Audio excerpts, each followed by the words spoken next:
नमस्कार माऊली. कसोटीच्या क्षणी आपलं मन काय विचार करतं, काय निर्णय घेतं, याच्यावर आपलं चारित्र्य अवलंबून असतं. खरं तर तीच आपल्या निर्णय क्षमतेची खरी परीक्षा असते. म्हणूनच म्हणतात, कितीही बाका प्रसंग आला, कितीही कठीण काळ आला तरी खोटं बोलू नका, सत्याचं आचरण करा. कारण सत्य हाच आपल्या मनातला सगळ्यात मोठा तेजस्वी असलेला दिवा आहे. त्याच्या प्रकाशानं आपल्या अस्तित्वाला अर्थ आहे माऊली. आपण जर खोटेपणाचा, असत्याचा आश्रय घेतला, मग हा दिवा विझून जायला फारसा वेळ लागणार नाही, फारसा वेळ लागणार. देवा, का अशी परीक्षा बघतोयस तू आमची? माझ्यासाठी पिताश्रींना किती कष्ट करावे लागत आहेत. स्वामींची लवकरात लवकर भेट व्हावी आणि आम्ही सुखरूप घरी परतावे. आता पिताश्रींचे हे कष्ट बघवत नाही. आणि जर ह्या शोध मोहिमेस यश लाभले नाही तर मलाही हे जीवन संपुष्टात आणावे असेच वाटते आहे. काय करू मी तरी त्यांच्या विना जगून?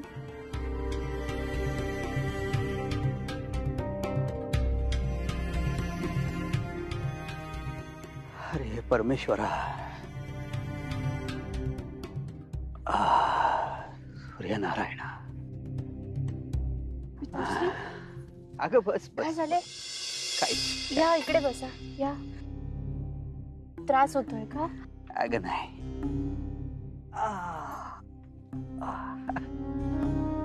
अगं हे म्हातारपणातले दुखणे ते असू दे. मला सांग, तू भोजन केलेस का?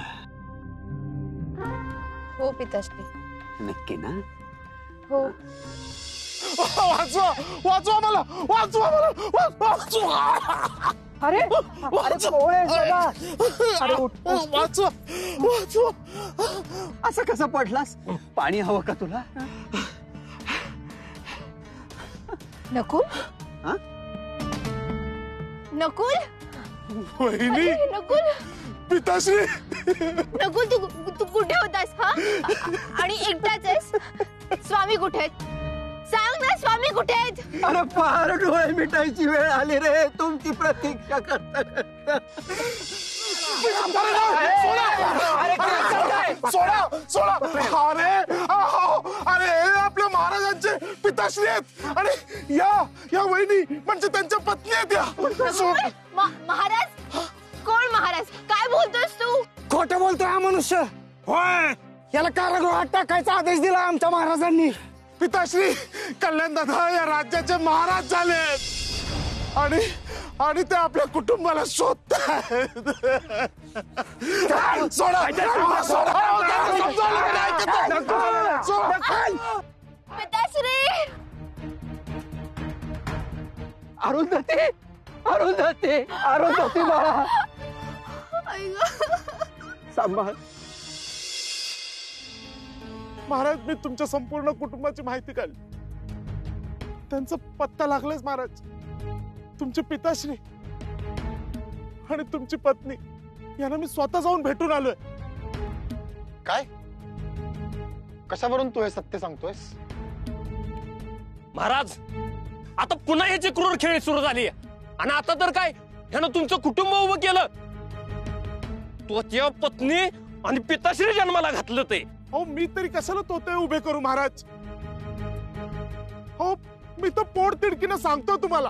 आणि तुम्हाला जर का माझ्यावर विश्वास नसेल ना, तर तुम्ही स्वतः या भेटायला त्यांना, म्हणजे पाण्यासारखं स्पष्ट होऊन जाईल. परंतु तू आम्हास प्रत्यक्षदर्शी एकही पुरावा आणून दाखवलेला नाहीयेस. मग आम्ही तुझ्यावर विश्वास ठेवावा तरी कसा? पुरावा? महाराज, पुरावा आहे. हो महाराज, तुम्ही जे चित्र संपूर्ण राज्यात पाठवले ना, तोच खरा पुरावा आहे.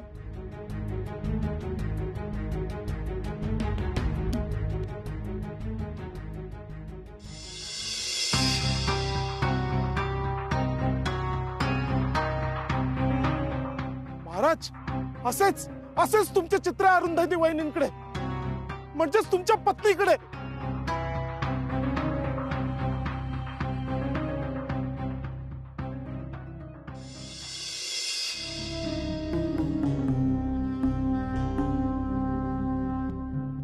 अरुंधती, मला काय वाटते, नकुलने सांगितल्याप्रमाणे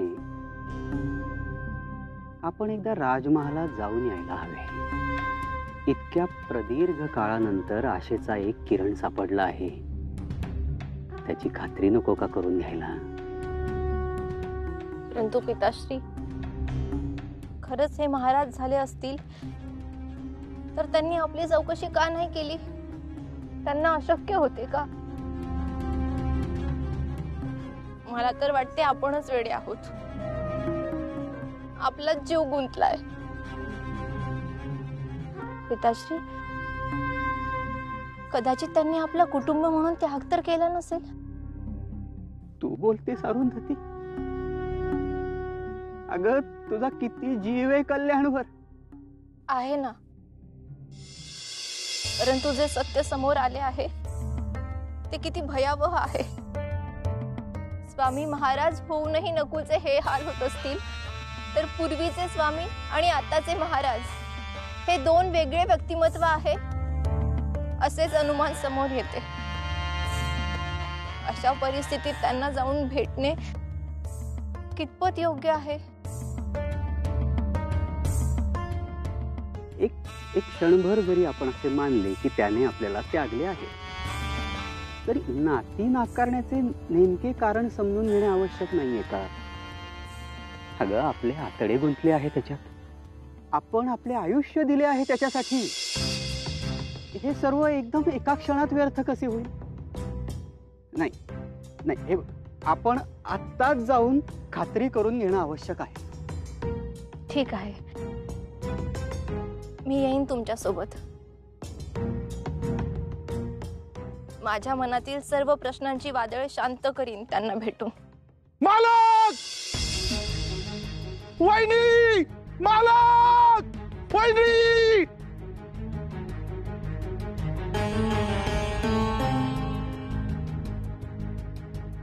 मालक! मालक! वहिनी! नकुल, नकुल, अरे तू हे सगळे काय? मालक, हे आहेत आपल्या कल्याण महाराजांचे प्रधानजी आणि ते आहेत त्यांचे स्नेही आणि हे त्यांचे सैनिक. आपली ओळख घडवून देण्यासाठी आणले मी त्यांना. आणि प्रधानजी, हे आहेत आपल्या महाराजांचे पिताश्री आणि या आहेत वहिनी, म्हणजे महाराजांच्या पत्नी. हे सर्व काय चालू आहे? मला काही कळेल का? होय, सर्व काही समजेल. हा मनुष्य जे काही बोलतो आहे त्याची आम्हास खात्री करून घ्यायची आहे की तो सत्य बोलतो आहे अथवा नाही. तेव्हा आपल्याकडे काही पुरावा आहे की आपण कोणी महाराजांच्या नात्यातले आहात? वाह, छान.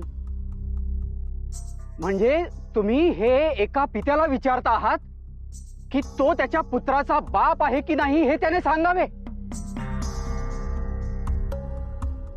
ही त्याची पत्नी, हिने सिद्ध करावे की तिचे सौभाग्य कोण. आणि मुळात एका राजाला हे सर्व घडवून आणण्याची आवश्यकता असती का? हे सर्व दाखवून जर तो आम्हाला नाकारणार असेल तर ठीक. आम्ही असत्य बोलतच नाही मुळे हेच आमचे प्रमाण. आपण शांत व्हा. अहो, आम्ही सुद्धा धर्म संकटात सापडलोय. कारण महाराजांची स्मृती गेली त्यामुळे त्यांना मागचं काहीच आठवत नाही. आणि असं असताना त्यांच्या या परिस्थितीचा कुणी लाभ घेऊ नये, कुणी त्यांची फसवणूक करू नये, म्हणूनच एवढा खटाटोप चाललाय. ताई, तुमच्याकडे काही प्रमाण आहे का ज्याने आपली ओळख पटू शकेल?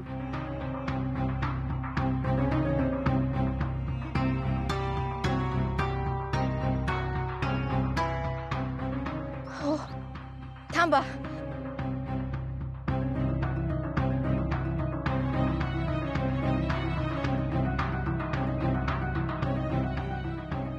हे घ्या.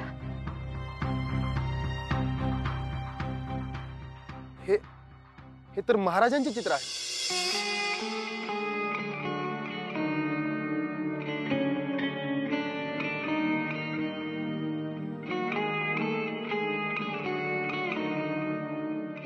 आता तरी आम्हास काही कळेल का हे सगळे काय घडते आहे? पिताश्री, झालं, कोड सुटलं. आता आम्ही तुम्हाला राजप्रसादात घेऊन जाणार आहे आणि तिथं गेल्यावर तुम्हाला सगळं काय समजेल. चला चला तुम्ही.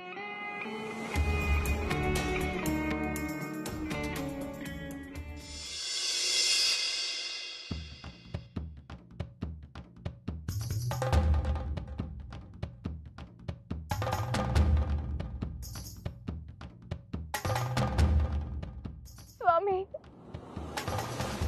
आपली पुन्हा भेट होईल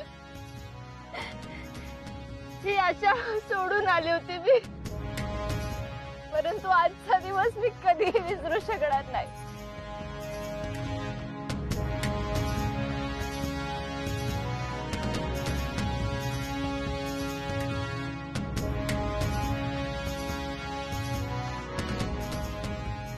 हे बघा, तुमची तळमळ मला समजते, परंतु क्षमा करा, मी तुम्हाला ओळखलं नाही.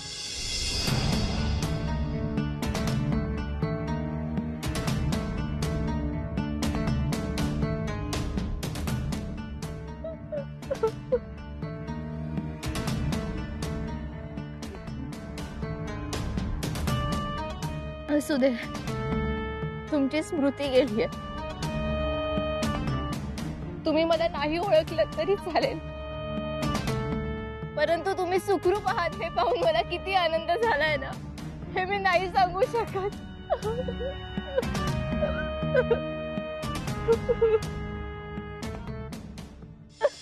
स्वामी,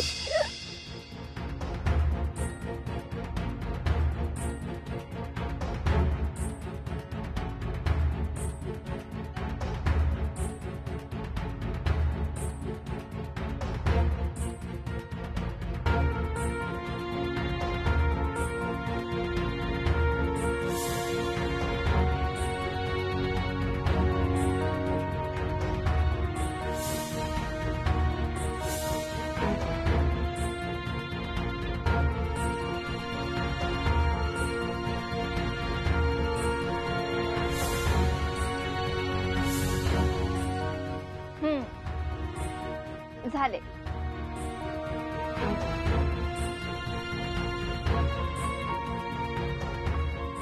सांगा बघू आता कसे वाटते तुम्हाला?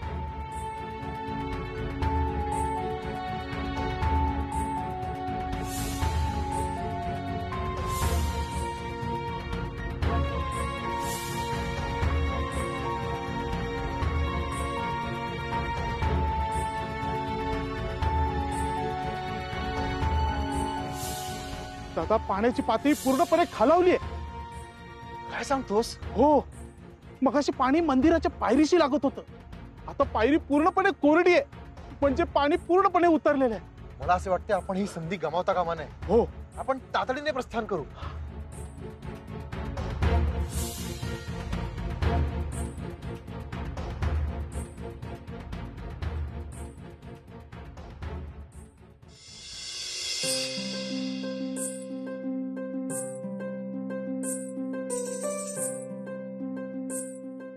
अरुंधती, स्वामी,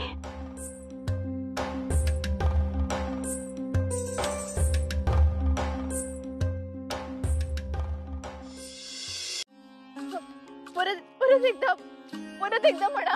अरुंधती, मला सगळं काही आठवतंय. आपण एकत्र असलेला प्रत्येक क्षण, आपले नाते, प्रेम, विरह, सगळं सगळं काही आठवतंय मला.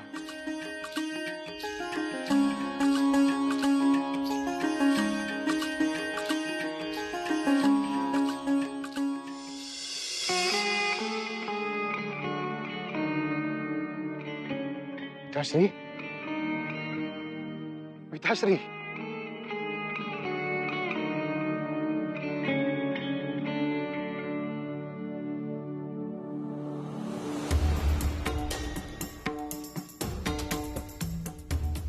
झाले,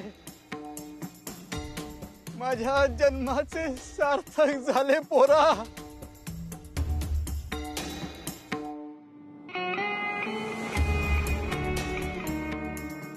का बहिणी,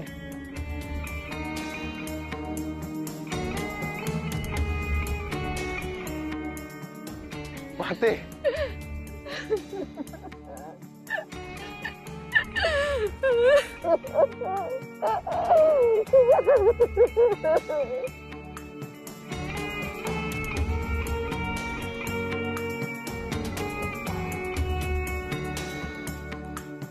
दादा,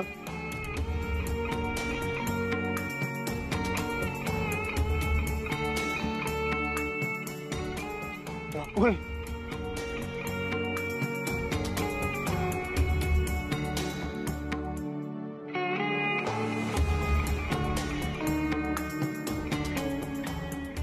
महाराज, तुमची स्मृती परत आली. हे दुर्दैवी चमत्कार झाला. वज्र भाऊ, महाराज नाही, कल्याण. अरे आपल्या रक्ताच्या नात्यामध्ये असलेल्या शक्तीचा परिणाम आहे हा. ते जर नसतं तर बाकी सगळं अशक्य होतं. कल्याण,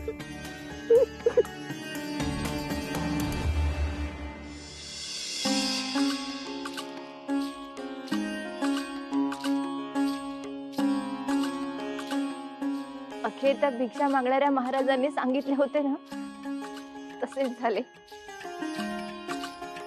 बृहस्पती देवाच्या व्रतामुळे आज आपण सगळे हा दिवस पाहू शकलो.